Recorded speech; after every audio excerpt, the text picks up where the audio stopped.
Let's start talking about the lack of trust and bringing to the conversation long-standing Labour politicians served as Minister under Sir Tony Blair and Gordon Brown, Bill Rammell, who joins me now. Mr Rammell, 9 months ago, Lord Mandelson was standing alongside President Trump in the White House with a fairly tasty-looking trade deal under his belt. Where is he standing now? What's his political standing in your view? Good morning. Good morning, Nick. He's standing in utter humiliation and condemnation. I get the potential attractions of appointing Peter as ambassador to Washington. He's got decades of international experience. He's a very good communicator, and he's got a track record of reaching across political divides. And in his early work as ambassador, he clearly had impact with the Trump administration. But he was utterly flawed. He's been sacked twice previously from the cabinet. He's got flawed judgment. He's got a propensity to really relish association with rich, powerful and wealthy people.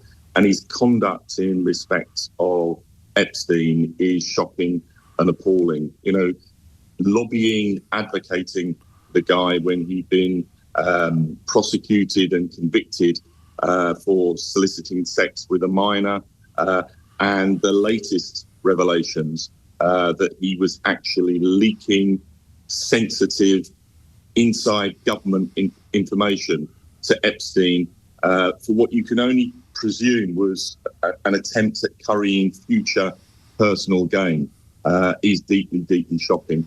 And I think the government needs to react very strongly. He's already been stripped of Labour Party membership. Even though he's voluntarily resigned from the Lords, the government is right to strip him of the vestiges of the peerage. But there then needs to be full transparency about what went on with the appointment of Mandelson as ambassador to Washington, and moving forward a much more vigorous and transparent process of vetting for people who are appointed to the House of Lords under Labour auspices, but also to ambassadorial positions. And all the communications need to be made public. What does it say about Sir Keir Starmer's decision-making, Mr Rammell? Well, I think Keir Starmer showed poor judgment in appointing Mandelson as ambassador to Washington, but he's not the first Prime Minister who's responded to Peter's incredible networking and lobbying. You know, Tony Blair brought him back as a cabinet minister after he'd first been sacked for misconduct. Gordon Brown brought him back after he'd been sacked twice. Tory prime ministers were prone to taking his advice and influence when he was running global council.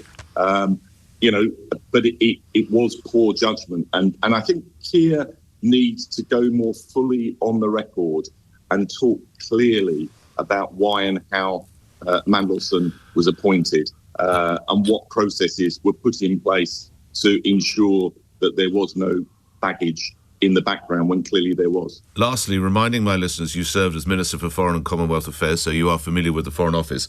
When it is reported that there was no face-to-face interview with Lord Mandelson, and it appears that other interviews and background checks were not done, how do you react to that? I'm surprised and disappointed that that didn't take place. And when I say that there needs to be a fully fledged review of the vetting process, both for appointment to the House of Lords, but also for ambassadorial positions, I think that really needs to happen because, you know, hindsight's the greatest tool, but I think with detailed probing and scrutiny and direct interrogation of Peter Mandelson, I think the Foreign Office would have been much better placed to advise the Prime Minister that his appointment wasn't appropriate. Enjoyed our conversation today. Thanks for your time, Bill. Bill Rammell served as Labour Minister under Sir Tony Blair, and Gordon Brown was a long-serving Labour MP, 14 after 7. Listening, Andy Preston. Now, Mr Preston is both a businessman and a senior politician. He served as the independent mayor of Middlesbrough, but he's now a donor to the Conservative Party, having previously supported Labour. Which leads me neatly into the first question. Mr Preston, you might have heard the clip, as it's called, about how the Prime Minister promised to rebuild trust in politics. Where does that trust stand now this morning? Good morning. Good morning, Nick and everyone else. It stands on the floor. It's on the floor. Nick, this couldn't be worse. And this whole thing is far worse than anybody is actually admitting or realising right now. People are saying that this might be as big or bigger than Partygate. It might even equal the Profumo scandal. This is infinitely bigger. This involves international sex trafficking. It involves insider trading. It involves euro bailouts to the scale of €1 trillion and information. And I'm hearing people talk about Keir Starmer and his judgment being lacking.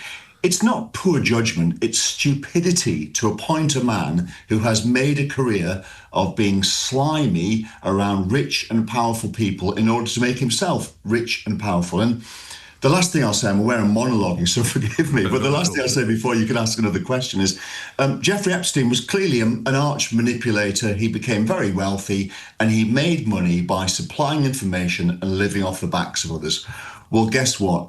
Peter Mandelson, who claims to be his victim, that's exactly what he is. It's exactly the career he's built.